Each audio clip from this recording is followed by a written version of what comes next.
Bon, voici quelques petits rappels sur les inégalités pour les terminales. Vous avez quatre nombres A, B, C, D qui sont des nombres réels, tout simplement. Et donc, dans un premier temps, on rappelle tout simplement les propriétés qu'on appelle le principe de la balance. On les utilise lors de résolution d'inégalités, tout simplement. L'ordre est inchangé si on ajoute ou on retranche un même nombre aux deux membres d'une inégalité. La voici. Et on ajoute 2 à 2 les membres d'inégalité de même sens. Voilà, donc là, cas classique, j'ajoute C aux deux membres. Et ici, je retranche C aux deux membres. Tandis ici, les deux inégalités sont de même sens, et donc je peux les ajouter membre à membre. Attention, ici vous avez une équivalence, ici aussi, mais dans le dernier cas, la réciproque est fausse. On peut trouver très facilement des contre-exemples. Alors ensuite, bon, vous avez deux exemples, trois exemples même. Tout simplement ici une petite résolution d'une équation, comme en troisième. Ici, même chose, on retranche 36 aux deux membres. Et puis ici, on peut ajouter les deux inégalités membre à membre parce qu'elles sont de même sens. Pas de souci particulier. Maintenant, on passe au grand 2 avec des propriétés un petit peu plus subtiles. Inégalité et multiplication. L'ordre est inchangé si on multiplie ou divise par un même nombre positif. On insiste, un nombre positif. Les deux membres d'une inégalité, ça vous savez. Par contre, si vous multipliez les deux membres de l'inégalité par un nombre négatif, vous savez que l'ordre est inversé. Et on peut multiplier 2 à 2 les membres d'inégalité de même sens. Mais attention, ça ne marche que si vous avez des nombres qui sont tous positifs. Je dis bien, j'insiste bien, qu'ils sont tous positifs. Et voyez que là, ces trois propriétés, portent uniquement sur des multiplications. Ici, multiplication par un nombre positif ou multiplication d'inégalités. Et ça ne marche pas, en général, pour les divisions d'inégalités membre à membre. Donc, voilà les règles réécrites de façon plus succincte.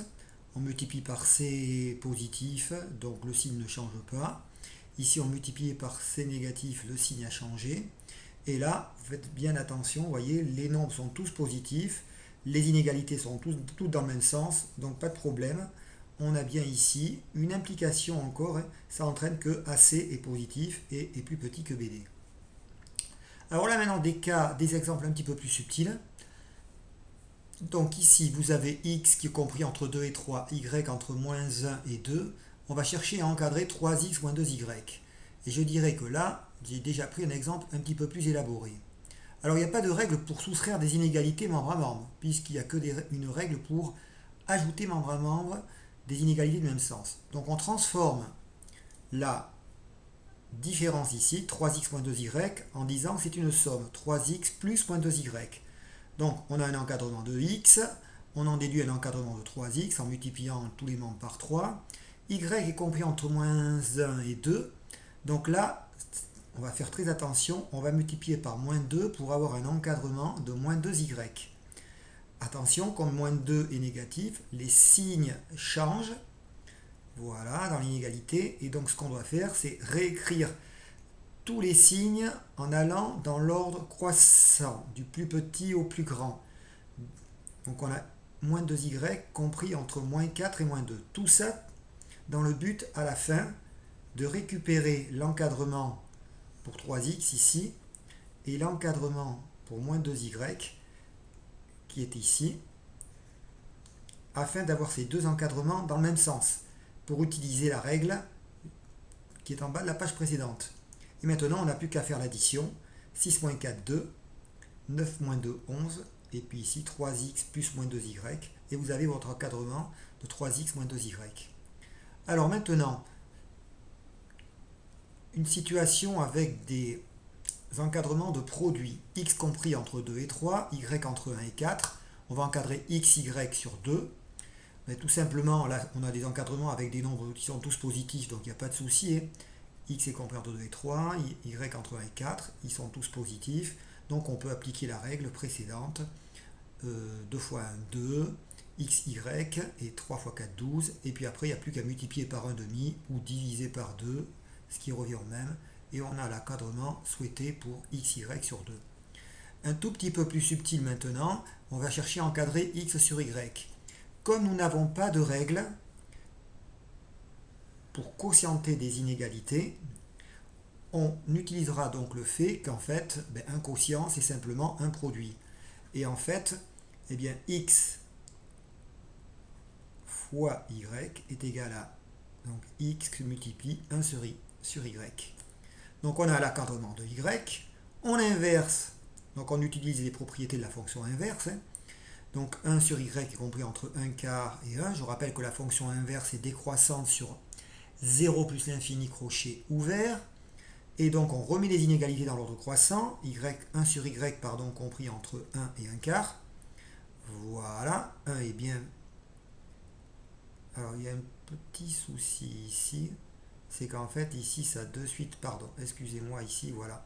C'est 1 sur y compris entre 1 quart et 1. Il y a eu un petit bug même sur le polycopier. Donc faites attention ici si vous retravaillez tout ça. Là, on est avec la bonne inégalité. D'ailleurs, ici, je vois que 1 sur y, il faudrait mettre ici 1 quart. Et ici, 1. Donc maintenant, on a les deux inégalités qui ne possèdent que des nombres positifs. Donc on va pouvoir faire une multiplication membre à membre. Mais on voit bien qu'il y a un petit bug. C'est que ça va faire ici 2 fois 1 quart, ce qui va faire 2 quarts.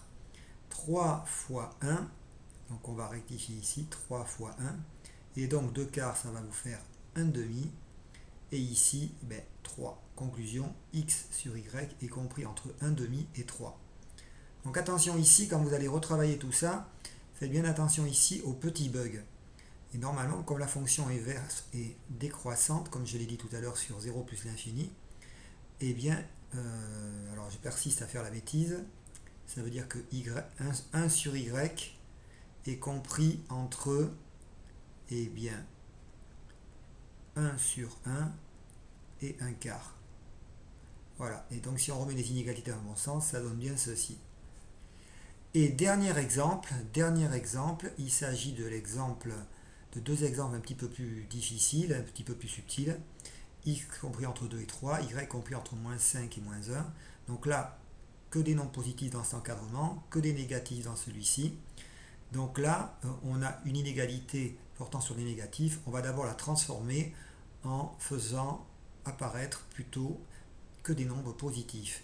Donc il suffit de multiplier l'inégalité qui est ici sur y par moins 1. Attention, changement de signe. Moins y est entre moins 5 et 1. Entre 5 et 1, pardon. Donc moins y entre 1 et 5 comme ceci. Et maintenant, on a deux encadrements qui ne sont qu'avec des positifs. Donc on peut appliquer la règle qui est en bas de la page précédente. On multiplie membre à membre. 2 fois 1, 2. X fois moins xy, 3 fois 5, 15. Et donc on a encadré moins xy. Or, on veut un encadrement de xy. Donc qu'est-ce qu'on fait? On repasse au bon encadrement en multipliant par moins 1 qui est négatif. On change les signes. 2 devient moins 2. Le signe est changé ici, vous le voyez. Et ici, le signe aussi change. Et on obtient à la place de moins xy, ici moins 15. Et il suffit de refaire passer les signes dans l'ordre croissant pour avoir le résultat. Et alors le dernier exemple, où là je vais aller un petit peu plus vite parce que c'est des choses qu'on trouve rarement, je dirais, dans les exercices, même si ça peut arriver. Donc là, x est compris entre 2 et 3, et y entre moins 5 et 1. Donc là, il faut encadrer x, y. Le problème, c'est qu'on a une inégalité, ici, concernant y, où il y a à la fois des négatifs et des positifs. Donc on va commencer par la scinder en deux et traiter les deux cas séparément. C'est-à-dire quand y est compris entre moins 5 et 0 d'abord, et puis après quand y est compris entre 0 et 1.